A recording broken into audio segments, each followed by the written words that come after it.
This one here. Okay.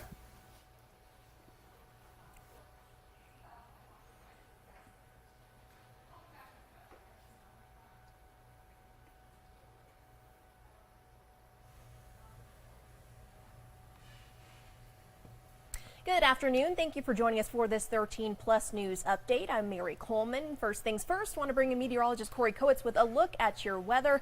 Always top of mind. Corey, how are things looking out there? Yeah, we're starting to see some storms fire up right now, a little bit earlier in the day of what we saw yesterday. So definitely an interesting day in terms of storms. We'll be tracking that closely. But let's see what I'm looking at right now with the cloud cover in storms. You're starting to really see them pop up, especially to the east and northeast of Tucson, down in southern portions of Graham, northern portions of Cochise. But you can really see that surge of cloud cover getting into the area, possibly fueling a little bit of moisture. So we're going to be watching that, but let's zoom in on this area here. That's producing the most widespread and strong storms. Nothing strong or deemed severe quite yet, but we're keeping our eye on this area with the cells just to the south of Safford, producing a good amount of lightning and heavy rain. We're keeping an eye on that, but let's track you hour by hour here. Around 4 o'clock is when we should see the hottest temperatures, really not getting too hot, about 100 degrees, maybe just getting a bit above that with decent cloud cover and slight storm chances for the Tucson area in the afternoon, and then dipping to the mid-90s by the 8 o'clock hour as your sun sets, and then through the overnight hours getting into the 80s quite quickly as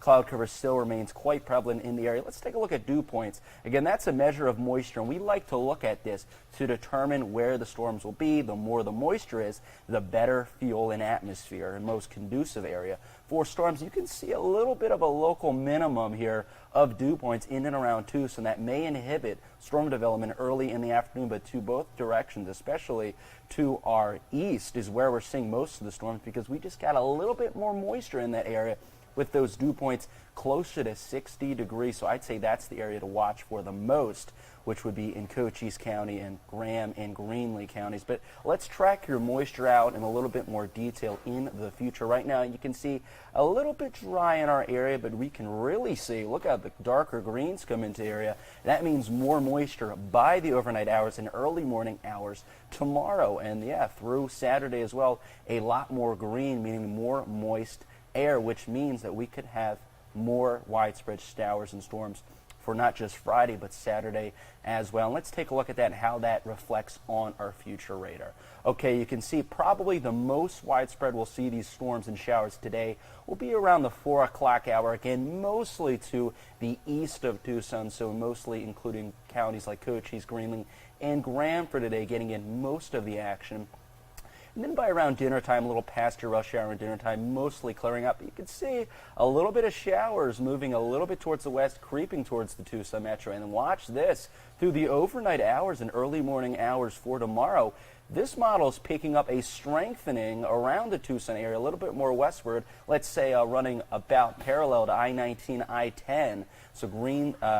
So Tucson Metro really getting in on this possibly for the early morning hours. So we're watching this possible another round of showers and storms in the early morning hours. And then tomorrow, this is predicting to be a lot more widespread starting around 2 o'clock. And this one's pushing a lot more westward and a lot more widespread. And most widespread, it appears, around 5 o'clock. And this has Tucson getting in on the action there. And that's, again, because of the increased moisture being projected for that day. So tomorrow looks to be a better storm chance. And let's look at tomorrow at a glance for many people's last day of school of the week and their first Friday of the school year. You can see a lot of cloud cover throughout the day. I'd say the 1 to 5 o'clock hours, the best chance for showers and storms in the Tucson area, maybe even 7 o'clock, although it's not showing it there. But that's when I say it would be the best chance. And temperatures probably not even going to get to the 100-degree marker, which should be a nice cool down for many of you. And let's track our storm chances throughout the next week or so, peaking at Friday, which is tomorrow at 40%, 30% for Saturday, 20 Sunday, and right around that 30-20% marker for most of the rest of the 7 days. And let's also look at our temperature trend. Wow, what a nice cool down for Friday. And then Saturday, look at that, 94, which is actually one of the first times I've ever said this, below average for this time of the year, but then temperatures quickly rise back up to the 105, 106 mark into next week as another heat dome looks to build. But let's talk about Hawaii. That's what we're going to be talking about next. So you can see that we have the high and the low pressure there squeezing the isobars, creating very, very strong winds in and around Hawaii, gusts up to 60 miles per hour. But you saw that the winds are starting to move a little bit west of Hawaii, so winds should taper down a bit, but we had very, very strong winds fueling some of those wildfires. Mary has more on that. Corey, thank you. And speaking of Hawaii, let's take you there. We now know at least 36 people are confirmed dead as these catastrophic wildfires continue raging across Hawaii's Big Island and Maui. Mike Valerio is in Honolulu with the very latest. Well, good morning from Hawaii, and in the next few hours we're expecting a new wave of evacuees to come here to the main convention center in the heart of Honolulu. It's where they can have safe haven to have a final moment of rest and respite, a reprieve from this disaster zone that they managed to escape. As deadly wildfires devastating parts of Maui approach their third day, rescue and recovery efforts continue.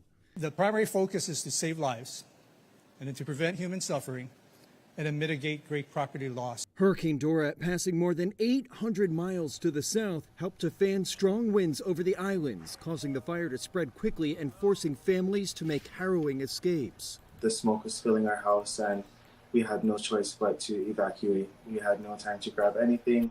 Helicopter footage shows the extent of the damage. Hundreds of homes and buildings burned to the ground, many of them in the historic town of Lahaina.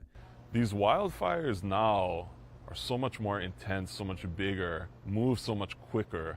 Stranded passengers lined the hallways of the airport, waiting for flights off the island. Officials are asking visitors to leave the popular tourist destination as soon as possible as they work to help the hundreds of families displaced. We need to make sure the people who's been affected by this, we need to get their immediate needs met.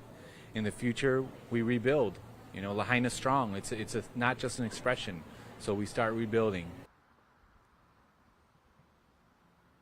And now that we have daylight here across the Hawaiian Islands, one of the main objectives for Thursday will be to fly aircraft above Maui once again so officials can have a better idea of more accurate containment numbers.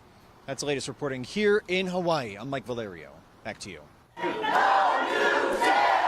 back to Tucson now. The No New Jail Coalition and families of people who have died in the Pima County Jail moved in toward the end of this morning's Blue Ribbon Committee meeting. We're seeing that interaction there.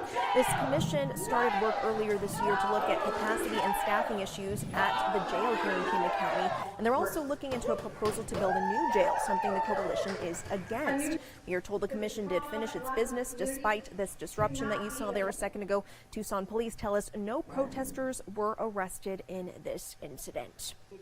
And we are getting new details about Justice Clarence Thomas's life off the Supreme Court bench. A new report is out detailing some lavish vacations, private jet trips, and VIP treatment for some sporting events. Tom Foreman has the very latest.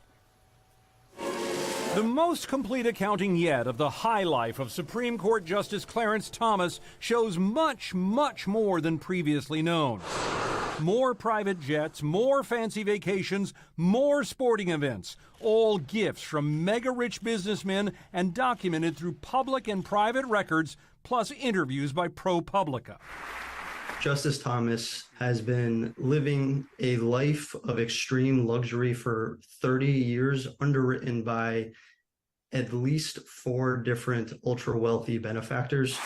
Earlier reports have revealed lavish gifts to Thomas, including a house for his mother and this 9-day vacation in Indonesia from conservative billionaire Harlan Crow. I've come from regular stock. Who also underwrote a film about Thomas's humble taste. I prefer the RV parks. Now the list of benefactors includes 3 more names, according to ProPublica: David Sokol, Wayne Huizinga, and Tony Novelli. The report says the 4 moguls collectively treated Thomas to 38 destination vacations, including a previously unreported voyage on a yacht around the Bahamas, 26 private jet flights, plus an additional 8 by helicopter, a dozen VIP passes to professional and college sporting events, 2 stays at luxury resorts in Florida and Jamaica, and 1 standing invitation to an uber-exclusive golf club. The dollar value likely in the millions, little of which appeared in required financial disclosures, according to ProPublica. Thomas has previously said he didn't feel the need to disclose some gifts, and that worries Jeremy Fogel, an expert on judicial ethics and a former judge. I simply couldn't have done this, and even if the people involved didn't have interest before the court, it's just the idea that you are receiving gifts of this magnitude. Associate justices make about $285,000 a year. In 2001, when they made about $100,000 less, Thomas spoke up. The job is not worth doing for what they pay. It's not worth doing for the grief, but it is worth doing for the principle. Now he bristles at questions about his principles. He calls Crow merely a friend. Crow says they never talk about Thomas's work, and the new report found none of these wealthy pals seem to have had cases before the court. Still, each one of these new benefactors, just like Harlan Crow, came into his life after he was appointed to the Supreme Court. That's why it's so problematic from an ethics standpoint. And lastly, Elon Musk is holding his version of a garage sale. Now that Twitter is called X, it's auctioning off remnants of its old brand. Specialty items for sale include a reconstructed barn and a large bird cage welded with a Twitter logo. 2 paintings depict Ellen DeGeneres' 2014 Oscar selfie and former President Barack Obama celebrating his re-election. Even some mundane office equipment and refrigerators will be on the auction block. The 584 items open at $25 each. Bidding is set for next month in San Francisco, and Twitter auctioned off similar memorabilia in January as part of Musk's remake of the company. So if you want in, now is the time. We are going to leave you with a gorgeous look outside right now. You see the clouds, you see some wind in those plants there, and of course, the warmth. We hope you stay cool, and we'll see you back here tomorrow.